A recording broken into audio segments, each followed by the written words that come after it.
Welcome to Vijay stitching. இந்த வீடியோவில் நம்ம ஈஸியான மெத்தடில் எப்படி ஒரு நெக் டிசைன் கட் பண்ணி தைக்கலாம் அப்படின்ட்டு பார்க்கலாம். அதுக்கு நான் ஃபோல்டு பண்ணி ஒரு கேன்வாஸ் எடுத்திருக்கேன். இது வந்து நம்மளுடைய ஃப்ரண்ட் பார்ட் வந்து அந்த கேன்வாஸ் மேலே வச்சு நம்ம ஷோல்டர் அப்படியே மார்க் பண்ணி எடுத்துக்கணும்.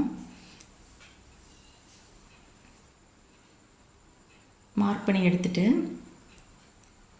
பிடிச்சி தைக்கிறதுக்கு 1/2 இன்ச் நான் மார்க் பண்ணிக்கிறேன். ஃபஸ்ட்டு மார்க் பண்ணிவிட்டு அந்த ஷோல்டர் வரைஞ்சிட்றேன். கீழே வந்து நான் முன்கழுத்து இறக்கம் 2.25 இன்ச் மார்க் பண்ணியிருக்கேன். கழுத்தோட அகலம் 2.5 இன்ச் மார்க் பண்ணியிருக்கிறேன்.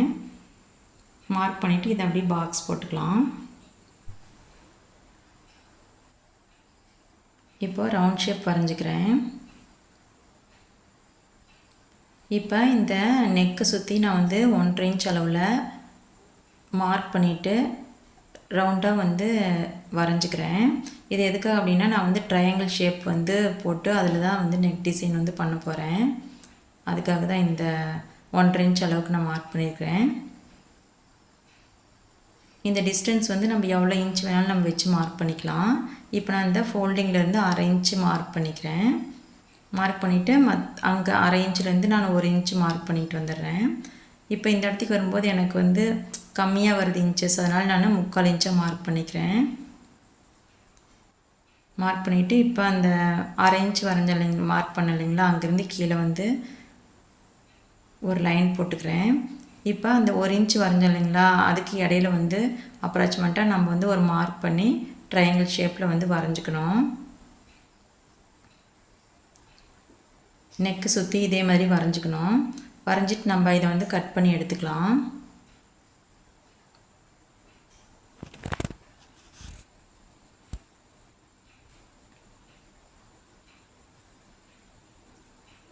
கட் பண்ணும்போது நம்ம ஷோல்ட்ரு பாயிண்டில் இருக்கிற அந்த நெக் பீஸ் வந்து கட் பண்ணாமல் அப்படியே விட்டுறணும்.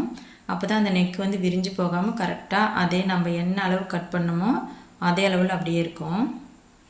அதனால் நான் அந்த ஷோல்டரில் இருக்கக்கூடிய அந்த பீஸை வந்து நான் கட் பண்ணாமல் இருக்கிறேன்.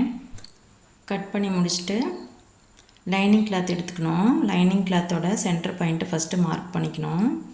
மார்க் பண்ணிவிட்டு அதுக்கப்புறமா நம்ம கேன்வாஸில் டிசைன் கட் பண்ண இல்லைங்களா, அதை வச்சு ஒரு அயன் பண்ணி எடுத்துக்கணும். இப்போ அந்த ஷோல்டரில் பாருங்கள் கேன்வாஸ் வந்து அதிகமாக இருக்குது, அந்த இடத்த நான் கட் பண்ணி எடுத்துடுறேன்.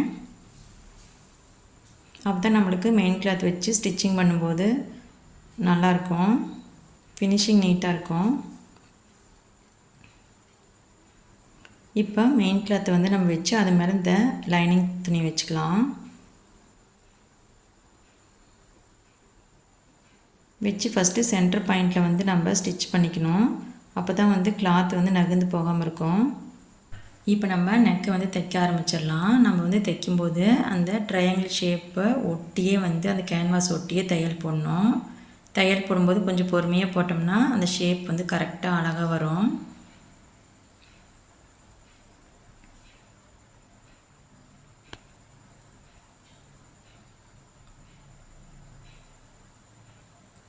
தைச்சி முடிச்சுட்டு உள்ளுக்குள்ளே இருக்கிற கிளாத்தியில் நம்ம கட் பண்ணி எடுத்துடலாம்.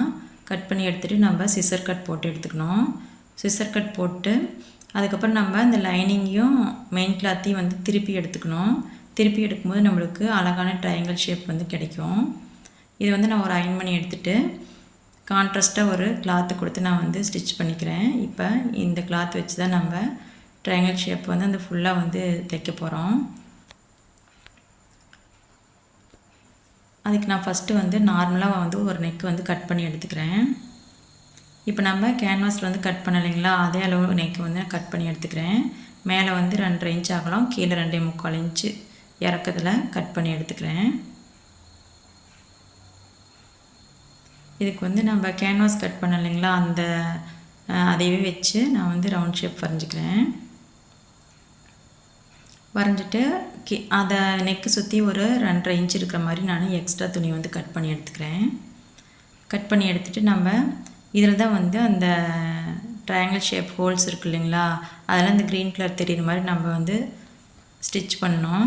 அதுக்கு நம்ம ஃபஸ்ட்டு நார்மல் நெக்கை கட் பண்ணி எடுத்துக்கணும்.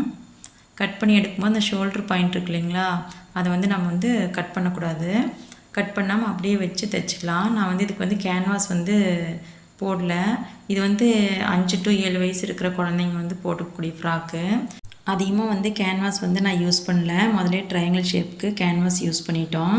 நிறைய கேன்வாஸ் யூஸ் பண்ணால் போட்டிருக்கிறதுக்கு ரொம்ப ஹார்டாக இருக்கும். அதனால் நான் வந்து நார்மலான கிளாத்லேயே நான் வந்து அடித்து திருப்பிக்கிறேன். லைனிங் துணி மேலே வந்து நான் வந்து தையல் போட்டு எடுத்துக்கிறேன். இது எதுக்காக அப்படின்னாக்க நம்ம தைச்சி முடிச்சதுக்கப்புறம் வெளியில் வந்து அந்த லைனிங் தெரியாமல் இருக்கிறதுக்காக அப்படி தையல் போடுறேன். இப்படி திருப்பி பார்த்தோம் அப்படின்னாக்க நம்மளுக்கு வெளியில் வந்து லைனிங் வந்து தெரியாது. இப்போ நம்ம அந்த மெயின் கிளாத் வந்து வச்சு பார்த்துக்கணும், ஷேப் வந்து கரெக்டாக அமைப்பாக வந்திருக்கா அப்படின்ட்டு. இப்போ அந்த நெக்கில் வந்து மேல் தையல் போட்டு கம்ப்ளீட் பண்ணி எடுத்துக்கலாம்.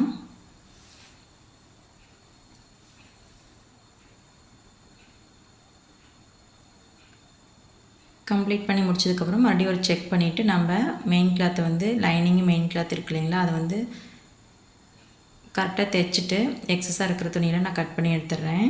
அவ்வளோதாங்க முடிஞ்சுது. இப்போ நம்ம வந்து அந்த க்ரீன் கலர் நெக் பீஸ் இருக்கு இல்லைங்களா, அதை வந்து நம்ம வச்சு செட் பண்ணிக்கணும்.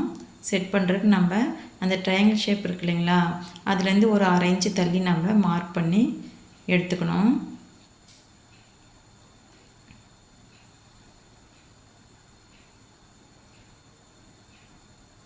இப்போ நம்ம வந்து யோக் பார்ட் வந்து 9 இன்ச் நான் வந்து கட் பண்ணியிருந்தேன். அது கரெக்டாக இருக்கான்னு நான் செக் பண்ணி பார்த்துக்கிறேன். இப்போ அந்த ட்ரையாங்கிள் ஷேப்புக்கு வெளியில் வந்து ஒரு 1/2 இன்ச்சு இல்லைன்னா 1 இன்ச்சு தள்ளி இருக்கிற மாதிரி நம்ம வந்து மார்க் பண்ணி எடுத்துக்கணும்.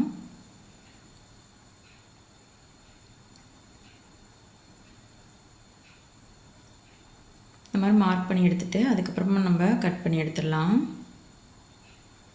இப்படி கட் பண்ணி எடுத்துகிட்டு நான் வந்து ஒரு ஓவர்லாக் பண்ணி எடுத்துக்கிறேன். அப்போ தான் பிரிஞ்சு போகாமல் இருக்கும்.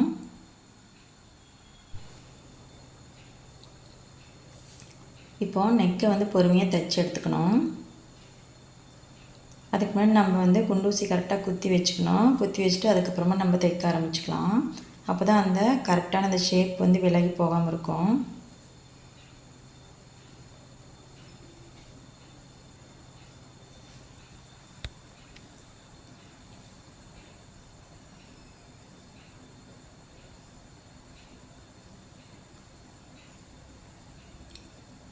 நம்ம வந்து ஒரு டிசைன் தைக்கிறோம் அப்படின்னாக்கா நம்ம பொறுமையாக தைச்சா மட்டும்தான் அந்த டிசைன் வந்து அழகாக தைக்க முடியும்.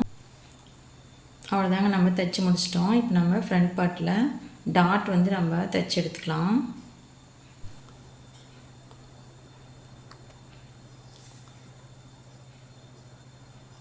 அவ்வளோதாங்க, நம்ம தைச்சி எடுத்துட்டோம். இப்போ இந்த நெக்கோடைய அளவு வந்து 5 to 7 வயசு உள்ள குழந்தைங்க போட்டுக்கக்கூடிய அளவு. இது வந்து நான் வந்து ஒரு ஃப்ராக் ஸ்டிச் பண்ணுறதுக்காக யோக் பார்ட் வந்து ரெடி பண்ணேன். அதனோட நெக் பார்ட்டு தான் இது. ஈஸியான மெத்தடில் நம்ம எப்படி இந்த டிசைனை கட் பண்ணி தைக்கிறது அப்படிங்கிறத பார்த்தோம். இந்த டிசைன் உங்களுக்கு பிடிச்சிருந்தது அப்படின்னா நீங்களே இதே மாதிரி ட்ரை பண்ணி பாருங்கள். தேங்க்யூ.